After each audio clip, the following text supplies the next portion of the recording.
Hadin bengi ya kejing jia. Ha kejing sumar ya kini kibapang COVID-19. But hadin bengi ru babun bahak haki private hospital. Kibale se ka bil jongki. Bat katu ka MHIS ka bengi ai mangi. Kamla ban cover teng watang siteng ru. Lada kadai le se sispa tengka teng MHIS ka jos tangkum hanru pho tengka. Nang ta sau pho tengka pada gap sil na kapla lajong. Te nakata kadaw nakaliang ka sarkar lengba jong ka MHIS ngila sim ya karai menta ka janmit. Bangin penhe ya kani kador ka bengi ong ka seling. Kador ka seling ka ba ngila kenya pa kata kalti balong maksimum.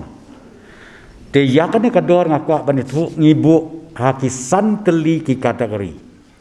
Kabenengkong kitu kibarung haki hospital bat ki bom dan kam ya kane ka oksigen. Kam kador kabagini ki hospital kim day ban charge palat ka jinglot na kan nyew hajar sisngi.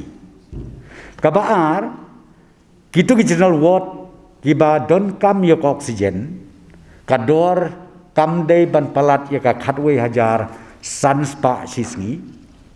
Kabalai kitu ki badon kam ka ICU tangba light no ka ventilator khat sau hajar tengka sisngi.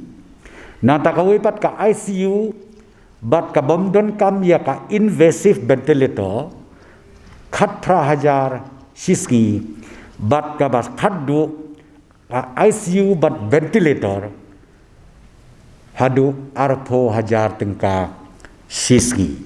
Ya kane kador ngin pentrekam nadu ka khatsan tarik ubnai Agost arpo ibat ngila kenjing kenba hakane ka calculation ka ngisip ngila tikna bakatu ka out of pocket expenses kan meet ya kitu ke balai ban sumar hapok ki hospital.